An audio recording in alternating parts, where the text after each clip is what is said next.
பிரியமானவர்களே, இயேசு கிறிஸ்துவின் நாமத்தில் உங்களுக்கு என் அன்பின் வாழ்த்துக்கள். 103 சங்கீதம் முதல் 2 வசனங்கள். என் ஆத்துமாவே கர்த்தரை ஸ்தோத்திரி, என் முழு உள்ளமே அவருடைய பரிசுத்தமுள்ள நாமத்தை ஸ்தோத்திரி. என் ஆத்துமாவே கர்த்தரை ஸ்தோத்திரி, அவர் செய்த சகல உபகாரங்களையும் மறவாதே. தாவீது இந்த வார்த்தைகளை எழுதுகிறார். அவருடைய வயதான காலத்தில், அந்திம காலத்தில் இந்த சங்கீதத்தை எழுதினார் என்பதாய் சொல்லப்படுகிறது. ஆண்டவர் தன்னை நடத்தி வந்த பாதையெல்லாம் நினைச்சு பார்க்கிறார். நான் இங்கே ஒரு ஆடுகளுக்கு பின்னாலே மேய்ப்பனா இருந்தேன், என்னை எடுத்து ஆண்டவர் உயர்த்தி இவ்வளோ ஸ்தானத்தில் வைத்து இவ்வளோ நன்மைகளை செய்தாரே. அதையெல்லாம் நினைத்து பார்க்கும்போது அவர் உதட்டில் ஆண்டவரை துதிக்கலை, ஆத்மா முழு இருதயத்தோட அவர் தன் ஆத்மாவோடு பேசுகிறார். ஆத்மாவே கர்த்தரை துதி. நிறைய பேர் உதட்டில் தேவனை துதிப்பாங்க, உதட்டில் பாடுவாங்க, இருதயம் தேவனை விட்டு தூரமாக இருக்கும். அது பரலோகத்துக்கு போகவும் செய்யாது. அந்த ஸ்தோத்திர பலிகளை தேவன் அங்கீகரிப்பதும் இல்லை. உள்ளத்தின் ஆழத்திலிருந்து, இருதயத்திலிருந்து தேவனை துதிப்பது. கர்த்தர் உங்களுக்கு செய்த நன்மைகளை நினைத்து பாருங்க. அவர் உங்களை பாதுகாத்து அற்புதமாய் நடத்தி கொண்டு வந்தார்ல. தாவீது இது சொல்லும்போது காரணம், ஆண்டவரை துதிக்கிறதுக்கு ஒரு காரணம் வேணும். சும்மா தோத்திரம் துதிக்கிற என்பதல்ல. காரணத்தை சொல்லி துதிக்கும் போதுதான் நன்றி உள்ள இருதயத்தோடு நம்ம துதிக்க முடியும். அப்போ தாவீது சொல்லுகிறார், என் ஆத்மாவே கர்த்தரை துதி. ஏன் அப்படின்னா அடுத்த 3 வசனத்துல சொல்றார், அவர் உன் அக்கிரமங்களெல்லாம் மன்னித்தாரே, அதற்காக அவரை ஸ்தோத்திரம் பண்ணு. உன் நோய்களெல்லாம் குணமாக்கினாரே, அதற்காக அவரை ஸ்தோத்திரம் பண்ணு. உன் பிராணனை அழிவுக்கு விலைக்கு மீட்டாரே, அதற்காக ஸ்தோத்திரம் பண்ணு. உன்னை கிருபையினாலும் இரக்கங்களினாலும் முடிசூட்டினாரே, அதற்காக ஸ்தோத்திரம் பண்ணு. நன்மையினால் உன் வாயை திருப்தியாக்குகிறாரே, அதற்காக ஸ்தோத்திரம் பண்ணு. கழுகுக்கு சமானமாய் உன் வயது திரும்ப வாழ வயது போல் ஆகிறது, அதற்காக ஸ்தோத்திரம் பண்ணு. அப்போ என் ஆத்மாவே கர்த்தரை ஸ்தோத்திரம்னு இந்த வசனத்தை சொல்லும்போது இந்த 3 வசனமும் கண் முன்னால் நிற்கணும். 6 காரியங்கள் இதை மனதில் வச்சுதான் என் ஆத்மாவே கர்த்தரை ஸ்தோத்திரி, என் முழு உள்ளமே அவருடைய பரிசுத்த நாமத்தை ஸ்தோத்திரின்னு ஸ்துதிக்கணும். ஏன்னா நம்ம செய்த பாவத்துக்கு ஏற்ற தண்டனை கொடுத்திருந்தா யாராவது உயிரோடு இருக்க முடியுமா? எல்லாருமே தவறுகிற மனிதர்கள், நம்ம தவறி இருக்கிறோம். ஆனால் அதையெல்லாம் ஆண்டவர் மன்னித்தார். நம்மை மன்னித்து தாங்கி வருகிறார். என்னை மன்னித்தீங்களப்பா, உங்களுக்கு ஸ்தோத்திரம் அப்படின்னு ஆண்டவரை துதிக்கணும்.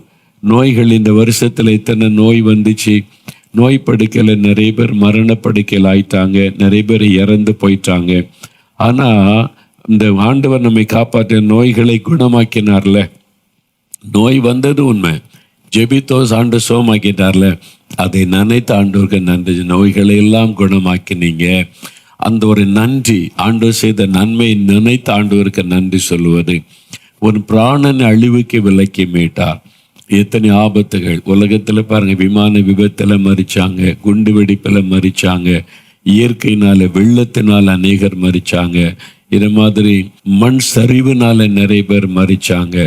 எத்தனை பாதிப்பு உலக அளவில், இந்தியாவிலேயும் சரி பல வெளிநாடுகளையும் சரி லட்சக்கணக்கான பேர் இயற்கையினால் அழிஞ்சாங்க. எத்தனையோ பாதிப்புகள். ஆனால் தேவன் கிருபையாய் நம் ஜீவனை பாதுகாத்தார்ல. யோசித்து பாருங்க, எத்தனை ஆபத்து வந்தது. கர்த்தர் பாதுகாப்பு. பிராணனை அழிவுக்கு விலக்கி மீட்டார். கிருபையினாலும் இரக்கங்களினாலும் முடிசூட்டினார். இன்னைக்கு அவருடைய கிருபை, அவருடைய இரக்கம் நம்முடைய தகுதியினால தான் நம்மளை பாதுகாக்கிறார் நினைக்கிறீங்களா? நமக்கு என்ன தகுதி இருக்கிறது ஆண்டவருடைய சமூகத்தில் போவதற்கு? ஒன்லி அவருடைய கிரேஸ், அவருடைய கிருபை, அவருடைய இரக்கம். அதனால ஆண்டவர் நம்மை பாதுகாக்கிறார். அந்த கிருபை இரக்கத்தை நினைத்து நன்றி சொல்லணும். கிருபை என்றால் தகுதியற்ற ஒருவனுக்கு தேவன் காண்பிக்கிற தயவு. உங்க குடும்பத்துக்கு தேவன் கிருபை பாராட்டினார்ல, அதை நினைச்சு பாருங்க. எங்க குடும்பத்துக்கு நீங்க பாராட்டின கிருபை பெரிது ஆண்டவரே. என் பிள்ளைகளுக்கு, என் குடும்பத்துல நாங்க செய்த தப்புக்கு தண்டனை கொடுத்திருந்து அழிஞ்சு போயிருப்போம், நீங்க கிருபையா இருந்தீங்க, எங்களுக்கு இரக்கம் காட்டினீங்க, உங்களுக்கு ஸ்தோத்திரம் அப்படி. நன்மையினால் உன் வாயை திருப்தியாக்கி. எத்தனை நன்மை ஆண்டவர் செய்தார். எங்க குடும்பத்துக்கு இயேசு ஒரு நன்மை செய்யல அப்படின்னு யாராவது சொல்ல முடியுமா? யோசிங்க. உண்ண உணவு கொடுத்தார், உடுக்க உடை கொடுத்தார், பாதுகாப்பு கொடுத்தார். எவ்வளவு நன்மை செய்திருக்கிறார். திருப்தியா சாப்பிட வைத்தார். இந்தியாவில் தினமும் 30 கோடிக்கு மேலே இரவு சாப்பாடு இல்லாமல் பசியோடு படுக்கைக்கு போகிறாங்கன்னு ஒரு கணக்கெடுப்பு சொல்லுகிறாரு. உங்களை பசியோடு ஆண்டவர் வச்சாரா? இன்னைக்கும் திருப்தியை ஆசீர்வதிச்சிருக்கிறார்ல. கொஞ்சம் யோசித்து பாருங்களேன். ஆண்டவர் செய்த இந்த நன்மைகளை நினைத்து எவ்வளவு அவருக்கு நம்ம நன்றி சொல்லணும். ஆண்டவரே, நன்மையினால் திருப்தி ஆக்கினீர், கழுகுக்கு சமானமாய் திரும்ப வாழ வயது போல ஆகிறாரு. ஆண்டவர் புது பலனை தந்திருக்கிறார்ல. ஆவிக்குரிய வாழ்க்கையில, சரீரத்துல நல்ல ஆரோக்கியம், புது பலன், இதெல்லாம் நினைச்சு அவருக்கு நன்றி சொல்லணுமா? உங்க குடும்பத்துல ஆண்டவர் செய்த நன்மைகள், ஒருவேளை சில இழப்புகளை நீங்க சந்திச்சிருக்கலாம், சில நஷ்டங்களை சந்தித்திருக்கலாம். சகலமும் நன்மைக்கு ஏதுவாய் நடக்கிறாரு. முதல்ல அந்த நன்மைகளை நினைத்து அவரை துதிங்க. இந்த காரியத்தை எல்லாம் ஆண்டவர் சரிப்படுத்தி இழந்து போனதெல்லாம் திரும்ப தருவார். நன்றி இல்லாதவர்களை கர்த்தர் ஆசீர்வதிக்க முடியாது. நன்றி உள்ளவர்களைத்தான் கர்த்தர் ஆசீர்வதிப்பார். அப்ப நீங்க நன்றியோடு கூட ஆண்டவரை துதிக்கணும். இப்போ ஆண்டவருக்கு நன்றி சொல்லி அவரை துதிக்க போகிறோம். உங்க தெருவில் இருக்கிற மக்களுக்காக அவரை துதிங்க. உங்களை நேசிக்கிற மக்கள் இருக்காங்கல்ல, உங்க கூட வேலை பார்க்குறவங்க, உங்க சபை பாஸ்டர், சபையில் இருக்கிறவங்க மேல் அன்பு கூறவங்க இருக்கிறாங்க, எல்லாத்துக்காக ஸ்தோத்திரம் பண்ணுங்க. இந்த தேசம் ஒரு நல்ல தேசத்துல கர்த்தர் நம்மை வைத்திருக்கிறார். இப்படி எல்லாவற்றிற்காக நம்ம துதிக்கணும். அப்படியே ஆண்டவரை பார்த்து கண்களை மூடி இயேசுவை பார்த்து, இயேசுவே உங்களுக்கு ஸ்தோத்திரம் அப்பா, சிங்காசனத்தில் வீற்றிருக்கிற கர்த்தாவே உங்களுக்கு ஸ்தோத்திரம், என் ஆத்மாவே கர்த்தரை ஸ்தோத்தரி, என் முழு உள்ளமே அவருடைய பரிசுத்தமுள்ள நாமத்தை ஸ்தோத்தரி, அவர் செய்த நன்மைகளை மறக்காத. நாங்க துதிக்கிறேன், நீங்க செய்த நன்மைகளுக்காக துதிக்கிறேன். வாய் திறந்து துதிங்க, துதிங்க, நன்றி சொல்லுங்க. என் கிரமங்கள் எல்லாம் மன்னித்தீங்களப்பா, உங்களுக்கு ஸ்தோத்திரம். எங்க குடும்பத்துல நாங்க செய்த மீறுதலை நினைச்சிருந்தா குடும்பமே அழிஞ்சிருக்குமே, ஆனால் எங்களுக்கு இரக்கம் பாராட்டி பாவங்களை மன்னிச்சீங்களே, ஸ்தோத்திரம். வியாதியை குணமாக்கினீங்களே, அதற்காக ஸ்தோத்திரம்.